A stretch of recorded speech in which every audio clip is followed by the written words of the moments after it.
زندگی میں کبھی اپنے والدین کی بد دعا نہیں لینا، دعا لینا.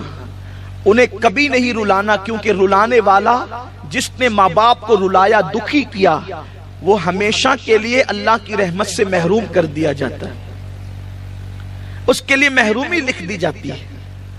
کبھی ماں باپ کو نہ رلانا. لوگ ماں باپ کو بہت ستا رہے ہیں. کبھی شادی کرنے کے بعد کیفیت یہ ہوتی ہے کہ اگر بیوی نے کہہ دیا کہ میں تمہارے والدین کے ساتھ نہیں رہوں گی، تو وہ اپنے ماں باپ کو چھوڑنے کے لیے تیار ہو جاتا ہے.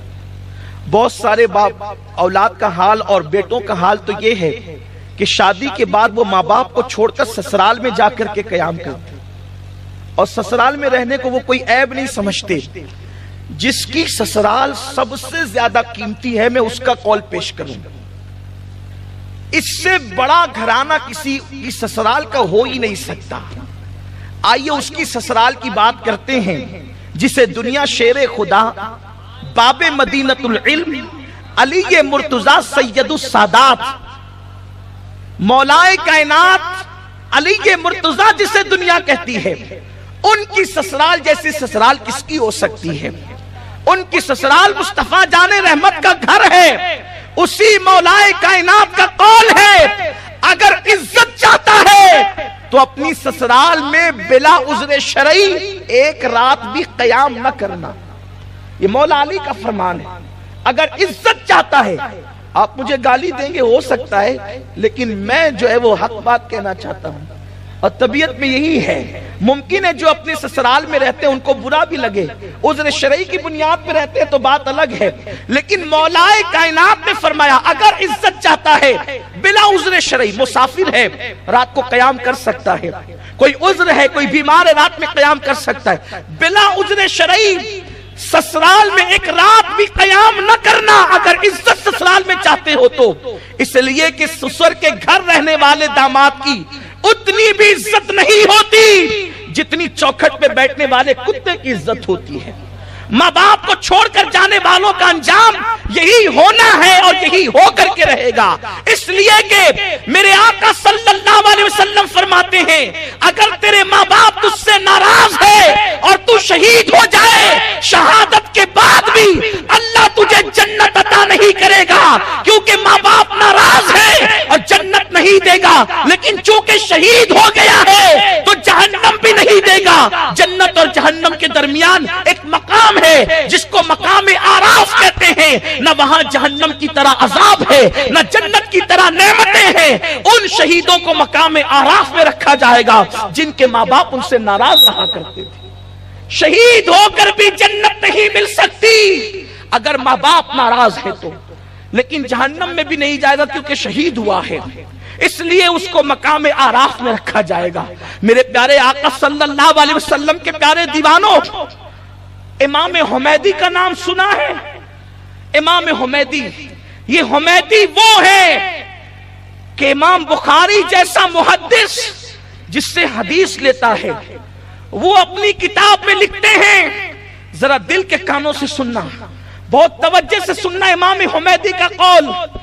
اپنی کتاب میں امام حمیدی لکھتے ہیں کہ حضرت یعقوب علیہ السلام کی حضرت یوسف علیہ السلام سے نصف صدی کے بعد ملاقات ہوئی. کتنی؟ نصف صدی کے بعد. اور یعقوب علیہ السلام کتنا پیار کرتے تھے یوسف علیہ السلام سے، آپ نے سنا ہوگا. روتے روتی آنکھیں خشک ہو گئی، آنکھوں کی بینائی چلی گئی حضرت یعقوب علیہ السلام. لیکن جب نصف صدی کے بعد یوسف علیہ السلام سے ملنے کے لیے آئے، حضرت یوسف مصر کے بادشاہ بن چکے تھے، کئی بیٹوں کے باپ بن چکے تھے. جب حضرت یعقوب علیہ السلام ملاقات کے لیے آئے، امام حمیدی لکھتے ہیں اور اس کو نقل کرنے والے علامہ ابن الجوزی ہے. اللہ اکبر. امام حمیدی کہتے ہیں حضرت یعقوب علیہ السلام جب یوسف علیہ السلام سے ملنے آئے تو تقریباً کم و بیش 50 سال کے بعد باپ بیٹے کی ملاقات ہو رہی تھی. حضرت یوسف باپ کی محبت میں اتنا گم ہو گئے کہ حضرت یوسف علیہ السلام کھڑے رہنا بھول گئے. اللہ نے یوسف پر وحی نازل فرمائی، یوسف تو باپ کے احترام میں کھڑا نہ ہوا، آج کے بعد تیری پشت میں جتنے بچے پیدا ہوں گے ہم کسی کو نبوت عطا نہیں کریں گے. ہم کسی کو نبوت عطا نہیں کریں گے۔ حضرت یوسف علیہ السلام سے اس سے پہلے جتنی اولاد ہوئی اللہ نے سب کو نبوت عطا فرمائی۔ اس واقعے کے بعد آپ اندازہ تو کریں سی حضرت یوسف علیہ السلام اٹھ کر کھڑے نہیں ہوئے، اور اس واقعے کو سرکار غریب نواز رضی اللہ تعالیٰ نے بھی بیان فرمایا۔ حضرت محبوب الہی نے بھی اس کا تذکرہ کیا۔ حشت بہشت اس کے لیے آپ اٹھا کر کے دیکھ سکتے ہیں۔ میرے پیارے آقا صلی اللہ علیہ وسلم کے پیارے دیوانوں، یوسف جیسا نبی ہو اپنے والد کے لیے سستی کی وجہ سے نہیں، غفلت کی وجہ سے نہیں، وہ پورے محبت میں اتنے ڈوب گئے کہ باپ کے لیے کھڑے نہ ہوئے۔ اسی لیے بزرگان دین فرماتے ہیں اگر ماں باپ موجود ہو اب وہ کھڑے ہو تو تمہارے لیے بیٹھنا بے ادبی ہے۔ یہاں تک فرمایا گیا اللہ اکبر، موتا امام مالک کا درس ہو رہا تھا، ایک محدث درس دے رہے تھے، اتنے میں وہ محدث اچانک درس چھوڑ کر کے اٹھ کر کے کھڑے ہو گئے اور تھوڑی دیر کے بعد پھر بیٹھ کر درس شروع کیا۔ لوگوں نے کہا آپ جو ہے درس چھوڑ کر کے اٹھ گئے جبکہ آپ کا معمول نہیں۔ فرماتے ہیں میں نے دیکھا میری ماں کھڑی ہو گئی تو میں بھی کھڑا ہو گیا، میری ماں بیٹھ گئی تو میں بھی بیٹھ گیا، کیونکہ اللہ نے یہ جو نعمت دی ہے وہ میری ماں کے احترام کے صدقے میں عطا فرمائی۔